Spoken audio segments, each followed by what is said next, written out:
السلام عليكم ورحمة الله وبركاته. الحمد لله رب العالمين. الصلاة والسلام على أشرف الأنبياء والمرسلين وعلى آله وأصحابه أجمعين أما بعد. ബഹുമാനപ്പെട്ട അധ്യക്ഷൻ, പ്രിയപ്പെട്ട അധ്യാപകരെ, സ്നേഹം നിറഞ്ഞ വിദ്യാർത്ഥിനികളെ, വേദിയിലും സദസ്സിലും സന്നിഹിതരായ മഹത് വ്യക്തിത്വങ്ങളെ, വിശുദ്ധ ഖുർആൻ കാലത്തെ അതിജയിക്കുന്ന ദൈവിക വചനം എന്ന വിഷയത്തെ ആസ്പദമാക്കി ഏതാനും ചില കാര്യങ്ങൾ നിങ്ങളുമായി പങ്കുവെക്കുവാനാണ് ഞാൻ ഉദ്ദേശിക്കുന്നത്. ഈ അനുഗ്രഹീത സദസ്സിനെ അഭിസംബോധന ചെയ്യാൻ അവസരം നൽകിയ അള്ളാഹുവിനെ ആദ്യമായി സ്തുതിക്കുന്നു. അൽഹംദുലില്ലാഹ്. സഹോദരങ്ങളെ, വിശുദ്ധ ഖുർആൻ അത്ഭുതങ്ങളുടെ കലവറയാണ്. അക്ഷരജ്ഞാനമില്ലാത്ത സാധാരണക്കാരൻ തൊട്ട് വിജ്ഞാനത്തിന്റെ ആഴക്കടലുകളിൽ ഊളിയിട്ടിറങ്ങി സ്ഥൂലവും സൂക്ഷ്മവുമായ ശാസ്ത്ര വിഷയങ്ങളിൽ അവഗാഹം നേടിയ മഹാപണ്ഡിതർ വരെ ഒരുപോലെ അത്ഭുതത്തോടെയും ജിജ്ഞാസയോടെയും മറിച്ചു നോക്കുന്ന മഹാഗ്രന്ഥമാണ് പരിശുദ്ധ ഖുർആൻ. ഏതെങ്കിലും ഒരു കാലത്തേക്ക് മാത്രം പരിമിതപ്പെടുത്താൻ സാധ്യമാകാത്ത വിധം കാലാതിവർത്തിയായി ധാർമ്മികതയുടെയും വൈജ്ഞാനികതയുടെയും പ്രഭ ചരിഞ്ഞുകൊണ്ട് വിശുദ്ധ ഖുർആൻ ഇന്നും ലോകത്തിന്റെ മുന്നിൽ ജ്വലിച്ചുകൊണ്ടിരിക്കുന്നു. പ്രിയമുള്ളവരെ, മതം പുരോഹിതന്മാരുടെ കൈകളിൽ ഞെരിഞ്ഞമരുകയും ബഹുദൈവത്വത്തെ അധാർമികതയ്ക്കുള്ള ഉപകരണമായി ഉപയോഗിക്കപ്പെടുകയും ചെയ്തിരുന്ന കാലത്ത് ഏകദൈവത്വത്തെയും വിശ്വമാനവികതയെയും ഉയർത്തിപ്പിടിച്ചുകൊണ്ട് സകലവിധ ചൂഷണങ്ങൾക്കെതിരെയും ശബ്ദമുയർത്തിക്കൊണ്ടാണ് വിശുദ്ധ ഖുർആൻ അവതീർണമായത്. വിശുദ്ധ ഖുർആൻ ആദ്യം മുതൽ അവസാനം വരെ തുറന്ന മനസ്സോടെ വായിക്കുന്ന ഒരാൾക്ക് അതിനോട് അടുക്കുവാനല്ലാതെ അകലുവാൻ ഒരിക്കലും സാധിക്കില്ല.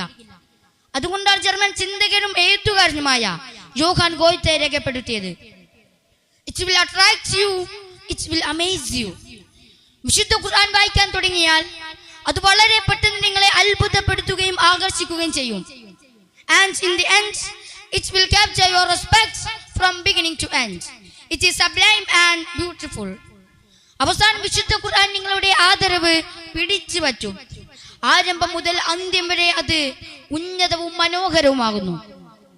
ഇങ്ങനെ സ്വാഭാവികവും നിഷ്പക്ഷവുമായുള്ള വായന നടത്തുന്നവരിലാണെങ്കിലും വിമർശന ബുദ്ധിയ വായിച്ചു തുടങ്ങിയവരിലാണെങ്കിലും അവരുടെ മനസ്സുകളെ കീഴ്പ്പെടുത്താനുള്ള മാസ്മരിക ശക്തി വിശുദ്ധ ഖുർആനിനുണ്ടെന്ന് ധാരാളം അനുഭവസ്ഥർ രേഖപ്പെടുത്തിയിരിക്കുന്നത് നമുക്ക് കാണാൻ സാധിക്കും.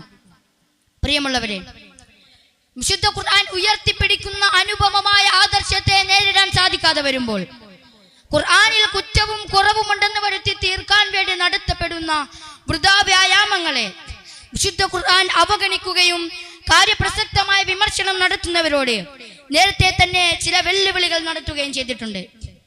വിശുദ്ധ ഖുർആൻ 2-ാം അധ്യായം സൂറ ബഖറയിലെ 183-ാം വചനത്തിലൂടെ അല്ലാഹു പറയുന്നു, വഇൻ കുൻതും ഫീ റൈബിൻ മിമ്മാ നസ്സൽനാ അലാ അബ്ദിനാ ഫഅ്തു ബിസൂറത്തിൻ മിൻ മിസ്ലിഹി വദഉ ശുഹദാഅകും മിൻ ദൂനില്ലാഹി ഇൻ കുൻതും സാദിഖീൻ. നമ്മുടെ ദാസന്റെ മേൽ നാം അവതരിപ്പിച്ചതിനെ സംബന്ധിച്ച് നിങ്ങൾ വല്ല വിധേനയും സന്ദേഹത്തിലാണെങ്കിൽ ഇതുപോലെയുള്ള ഒരു അധ്യായം നിങ്ങൾ കൊണ്ടുവരീൻ. അള്ളാഹുവിന് പുറമേയുള്ള നിങ്ങളുടെ സഹായികളെ നിങ്ങൾ വിളിക്കുകയും ചെയ്തു കൊള്ളുവിൻ. നിങ്ങൾ സത്യവാന്മാരാണെങ്കിൽ അതൊന്നു കാണാമല്ലോ. ഈ മഹാഗ്രന്ഥത്തെ തകർക്കുവാനും തളർത്തുവാനുമുള്ള പരിശ്രമങ്ങൾ പായ്വേളിയാണെന്ന് അടിവരയിടുകയാണ് വിശുദ്ധ ഖുർആൻ. സൂറ ഇസ്രായേലിന്റെ 88-ാം വചനത്തിലൂടെ അല്ലാഹു പറയുന്നു, ഖുല്ലൈൻ ജിതമഅതിൽ ഇൻസു വൽ ജിന്നു അലാ അയതു ബിമിസ്ലി ഹാദൽ ഖുർആനി ലാ യഅതൂന ബിമിസ്ലി. പറയുക പ്രവാചകരെ, ഈ ഖുർആൻ പോലെയുള്ളതൊന്നും കൊണ്ടുവരാൻ മനുഷ്യരും ജിന്നുകളും ഒത്തൊരുമിച്ചാലും അവർ അതുപോലെയുള്ളതൊന്നും കൊണ്ടുവരില്ല.